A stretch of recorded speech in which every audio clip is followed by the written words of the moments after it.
Hi everyone, today we have a new video review, and as you can see, this time we are going to talk about fresh release from ICM, which is made in 1/32 scale.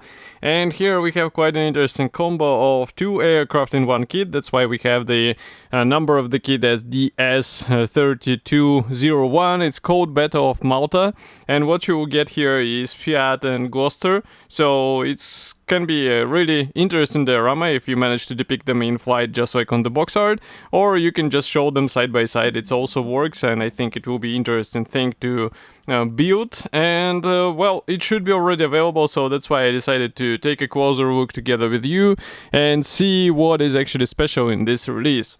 So first of all, the box size is on the big side, so here you can see comparison with my hand. We also have quite beautiful box art here.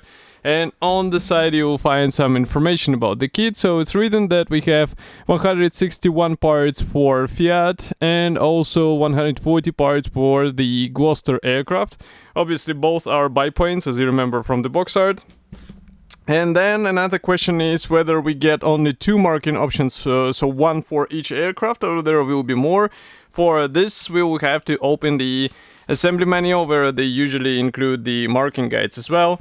So what I'm doing right now is cutting through the plastic seals in order to remove this top cover.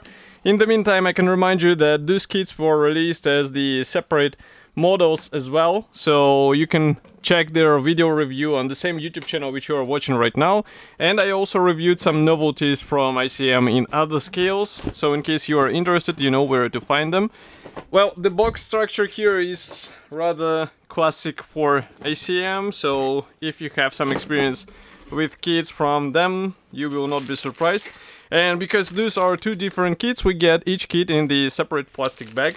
It's a resealable plastic bag, so just give me a second to open it. Okay. So the small frames are already falling out. And we are going to start with fuselage parts. So here they are.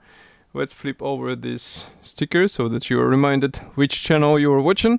And I will also open the lenses a bit and zoom in so that you can see both fuselage halves. They are molded together with the tail fins. Note that the landing gear wheels should be glued out of two halves.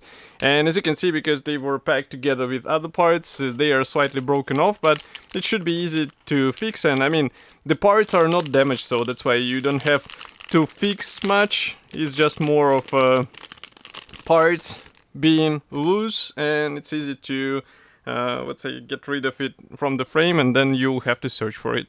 Inside we have really basic features, but that's because the cockpit panels will be installed separately, and they just molded the internal structure of the fuselage. And let's not forget that both aircraft, they have the open cockpit as far as I remember, so that's why it will be noticeable what you assemble inside.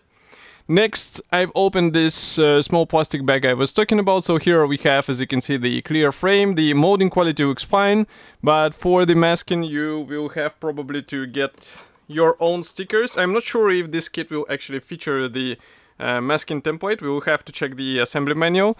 But here we go on with another gray plastic sprue. For this one I will have to zoom out a bit. And you can notice that here we have the engine parts. Well, the power plant, if we can call it, should be very detailed on this kit. So if you would like to expose it somehow, it might be a good idea to think how to make the easily removable cowling, because in this scale it will be quite a cool feature to include. And I think what you get here in the standard package is more than enough to get a really good result, which will be looking more or less like a real thing. Next we continue with smaller plastic sprue. So here we have mix of the smaller parts. Obviously we have one piece propeller, which is good because you won't have to waste your time trying to align these separate propeller blades. Also here you have the instrument panel, various parts for the exhausts, also the wing struts, and also some minor parts for the engine. So the whole engine assembly might take some time, and you will see in assembly manual, I think it actually takes several pages as well. Here we continue also with the landing gear. So this one is supplied with the fairings, and also we have the bombs and the pylons which will be actually holding these bombs. Next we have another gray plastic sprue, so it's a sprue B, and here we have the wing parts. So I will zoom out a bit, and you can notice that we have the special slots for the struts. So do not worry, it's actually quite manageable to align everything together. But still, biplane is not something what I would recommend to beginner modellers, because it's very tricky stuff, and I have on my count only one biplane assembled, and I'm not planning to do any of them in the upcoming time, I would say, because of that complexity exactly. And next we continue with another aircraft. So I guess that's the Gloster, and I'm just opening the plastic bag which was inside the plastic bag, because here we have the clear parts, as you remember. So Gloster actually has the canopy, so here you can see the parts, and well, the separate canopy section hints that you can assemble it with the open cockpit, which is quite handy because you can expose what is inside even on the finished model. Next we start with the fuselage halves. So here they are, and let's zoom out a bit. Now you can see that both are molded together with the tail fin, and also we have really nice surface details. So for example, here we have how the fabric surface tension is imitated. It looks really nice for this scale, and also the rivets are looking good. So if I flip over this plastic sprue, here again we have really basic features, because again the cockpit will be built separately. And next we also have those parts. So as you can see here, we have the arrestor hook and also some of the fuselage panels. Next we have the one-piece propeller, which is quite big, and also here you can see the instrument panel. Also we have some parts which are specific for today's version, I guess. That's why they are included here, obviously. And next is the sprue C. So here it is. And well, if I zoom out, you can see here that we have the landing gear wheels, we have the cockpit parts here, we have the wing struts, we have also the ailerons molded separately, and well, here they are, by the way. And for the landing gear wheels, I saw that some brands were already making some aftermarket updates, so if you would like to spend a bit more money and get a bit more features, then it's definitely a feasible way to go. But again, it's a question to you how much you would like to spend. Next we continue also with an engine. So this aircraft is also not shy from including the really detailed engine in the standard package. So in case you would like to expose it, there will be something to show. It's not just the blank insert which kind of imitates the engine, it's the full engine straight out of the box. By the way, here you can see also the cockpit walls and also one-piece propeller for the two-blade option. And also here we have another exhaust stack option as well.